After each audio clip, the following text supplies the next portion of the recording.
Mario once again with my microflight. I have dismantled my MAXPATH 42 CNC router. This is the machine here. It's in a different configuration. The gantry used to be at 90 degrees and the machine used to run this way, and I access the machine this way, so it was kind of awkward for me to work with this gantry moving from side to side, and I had to access some of the parts this way. So after I don't know, about 10 years that this machine has been sitting here in this cubby hole just gathering dust, I decided to take it apart and see if I can either revamp this or redesign this machine, reassemble it as you see it here. I mean, that's the idea. These are my own trucks or linear rails that I did a while back, also a number of years back, and it's just a project that I've been just waiting to find the time to do this. But this was my idea, is to do a CNC machine strictly with these 2-inch steel tubes and my own linear trucks and rails, so that I can come on, baby. Okay, so that I can have a machine that's easy to access from the front. This will be a little bit longer. That's the reason for the 2-inch rail there. It's a very solid tube. And then I have this similar configuration here with these other tubes here. My Z axis, very similar, same thing. You know, just same type of steel tubing. And with my 3D printed parts, those are actually PLA. I did print some in ABS, but ABS is very difficult to print, so I've been just doing this in PETG and PLA, some of the parts. But this is a machine completely dismantled, and I'm about to embark on the nasty job of cleaning this. I have some of the parts already in this bucket here, full of oil or DW40. I should actually dump these in gasoline or yeah, so that it'll eat up some of that grime, or before I take it and rinse them, you know, with just alcohol and dry them up, you know, so that I can reassemble this. But anyway, these parts can be just washed in the you know, with water and soap, just with a hose. So I'm going to do that to all these aluminum parts. These are all these are the extensions to these rails here. Those are 3/4 inch steel rails where these Thompson pillow blocks ride on. So I took these apart. These were you know, grimy. Of course, you know, I've been you know, last time I said I used this machine was about 10 years ago. And it's been that long since I've been also doing 3D printed parts, you know, so I stopped doing CNC, cut parts and revamp a lot of the parts that I used to do for my upgrades for the miniature helicopters. I did some of those in 3D printed form, and so since embarking on the larger models, kits that I produce, you know, that I've been producing, you know, for many years, the ultralights, microlights, you know, Quicksilver style ultralight autogyros and stuff like that. I just have not had the need to cut things in, you know, with a CNC machine, as I used to do before with using materials such as fiberglass and carbon. I used to have a water bed here as well, that would where I would submerge the parts, and this would cut, you know, with no dust whatsoever. And so this is that machine, the MAXPATH 42. I acquired this machine back when this model first came out from MaxNC. It was a company here in Arizona, located in one of the suburbs here. I always forget that name. Chandler. So when I bought this machine, I was looking at similar machines, but this was this machine caught my eye. It was a very nice looking machine.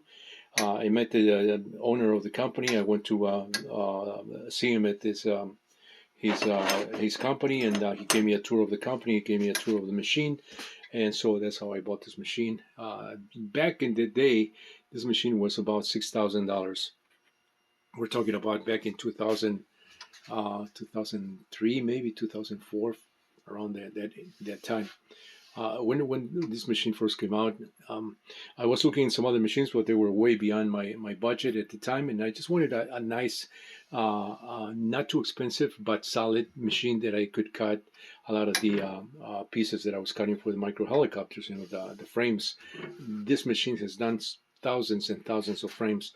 I did have to change the controller that came with the machine. The controller was the owner that designed this. The owner at the time that designed this machine, he also designed the controller, and he had his own controller, and so I changed that because by that time Mach 3 came out, and I was already using some of those in my other smaller machines, CNC machines, like a Shearline mill. I was using Mach 3 with that machine. And so I proposed that to him, but he was a little bit stubborn, and he wanted to have his own controller, his own firmware, and all that stuff, along with his own machine. But that little box that he had here was not, was not the best controller. So I had some issues with that. He had his own software that came with the machine, and so I ended up bypassing that for Mach 3. And my own controller. So my own controller, meaning I bought the controllers, the drivers. Then I made my own control box. So I upgraded this machine back at at the midpoint that I used this machine, and then since I started doing 3D printing, I just left this machine here in this cubby hole, and it's been gathering basically dust. So I decided to clean this area. I'm going to repaint some of these walls here, because this is just like a closet space here in my shop that this machine has been sitting on. This has a port there. I used to have a vacuum suction a suction line there to a vent through a filter, and to vent that outside. And so they went through a filter, and I just a regular air conditioning type filter, fiberglass type filter, and so it would filter a lot of the dust that whenever I cut wood. Mainly wood, because I also use this machine to cut wood pieces. My Lanyard frames, the profile of the Lanyard frame, which is cut out of I believe that's like 3/4 inch plywood. It's a thick plywood. I cut all those frames here. Plus, I've done some projects for the home and things like that. So it's been a great machine, except that, like I said, the gantry has been. I never liked this setup here. If I would have had space to put this machine this way, with the gantry running this way, the same way it was originally set up, then fine, because you can access the machine either from three sides, and even the back if you put this in an open floor shop. But I just don't have the space, and this is the area, this cubby hole here, which is about 5 feet from wall to wall, which is perfect for this layout right here, which I have been contemplating this for a long time, and just now I just got to working on this. And so I bit the bullet a few days ago, and I started dismantling the machines, and just playing around with some of the layout. I have not decided yet whether I'm going to reuse these towers here, these arms, with that setup right there in my own rails, because this does have its own rails. But these rails, the rails on the this would have been the y-axis. On the y-axis, where through the pillow blocks, the Thompson pillow blocks and steel rails underneath here. So the gantry it was underslung here via that cross brace right there. So the pillow blocks would sit on the corners there. But the way this machine was designed for the X and Z axis was designed with these ducktails. You can see these are the inserts here to tighten up the the other block that's here and rides on that dovetail. So that's, you can see the wear and tear on this machine. It was severe. After so much use, that I decided to bypass all the stuff, and so I made a modification to this to this Z plate, as well as the what would be the what would have been the X plate. And so I added these steel rods on the side here. You can see this is the other section there with these steel rods. This one I took them out so that I can clean this part of it here. But these are the steel rails. So I added those right there on the sides, and I use these type of trucks. It's just full with ball bearings, and I attach those on these blocks so that they can ride with a lot more ease. And so that worked out really well. It's surprisingly very effective when you do stuff like this. With just skateboard bearings, it's very inexpensive, very quick, easy to work on, and so it's got a lot of pluses. So I have another machine that I did using electrical conduit with these type of rails. It's sitting outside, and it's been sitting outside because I just don't have the room for that machine in here. But I did that, and I never really completed that particular machine. But I'm going to take out some of the components and maybe see if I can just get one good solid machine that is going to be sitting here. I don't cut a lot of big stuff, so I just need a good machine to cut small projects. The cutting surface is going to be 36 by 18. These are 30 inches. These are actually, this dimension is actually 24 inches from this edge to that edge right there, but I have 30 inches. You can see already this piece that I already cut to do my rails, my custom rails, my own rails for this axis here, which would be the Y axis. X axis would be this way, Y, and of course the Z. So I already have another setup already assembled. I'm just trying to finish some of the 3D printed parts that have my own tower arms for the gantry, and this is already set up with a motor, and so this part is 30 inches and it fits really well right here. I mean, it's basically the almost the full length of this area right here. So that's going to sit really well there. So in case I don't go with all these parts, reuse all these parts. I might use this this section right here with the for the Z-axis, because this already has the brackets for my router. You can see that's a hefty router that I used to use here. But this is the way the machine was designed, and it's another reason why I bought it. This it's a good decent sized machine, very sturdy, and but it had some issues that I mentioned here, and with a little bit of extra work, these things can be much better, and so I made this machine better, and now I'm trying to make it even better. I think, because I can access now the a full board. I can put up a good size piece of plywood here. I'm actually redoing this because also the pinball that I've been working on, the pinball machine, I did the table at the bottom, the plate, the surface. I did that by hand, and I did it for prototyping. It's good, just by hand, really quick.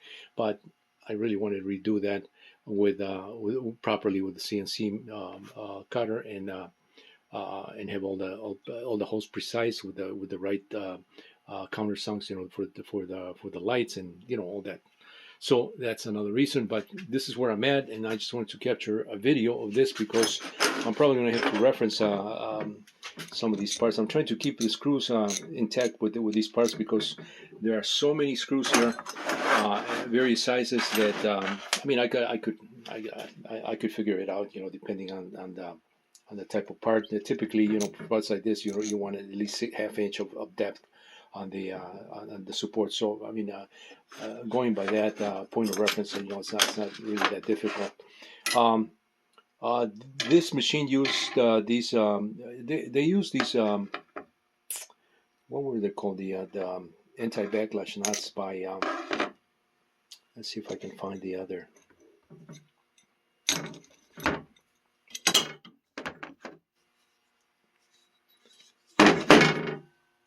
Right here. This machine came with these type of anti-backlash nuts, which are B&A, which are pretty decent backlight, industrial type anti-backlash nuts. That is actually part of that. And so I actually installed. I think one of those went bad, and I installed these other ones here, which are also pretty decent. This is also from, I believe, B&A, and it's just a little more. It's just a simpler nut, and it's got the delta base. And so I think I made this little block here to support this on the to support that on the z-axis right here. I took it out of this block right here, so that sits actually right there. So I also had to machine these pockets here so that I can install this block right there. I machine those pockets. I machine those pockets right here so that I can put so that my threaded rods that drive the machine. Let me see if I have a red rod here. Threaded rod, so that these threaded rods can so that my couplers that are also pretty beefy. I did my own couplers for this because the couplers that came with this were not that good. They use that those set screws, and so I just did this with just regular these regular machine screws, hex socket machine screws, which have a lot more beef on the head, so you can actually torque this a little bit better. And so to clear this extra these screws that are protruding here, I had to machine pockets on both the Z and the x-axis plates. That was quite a chore because at the time I didn't have a large enough CNC mill, and so I had to do this by hand on a little mill. I made a fixture to hold this properly at the right height, securely, and I took my time and machined that part right there. It's quite a bit of aluminum here because this is about an inch in thickness. If you measure from the very top to the base here, if you go down here, it's about a half inch. So it's quite a bit of material, when you have to do this by hand.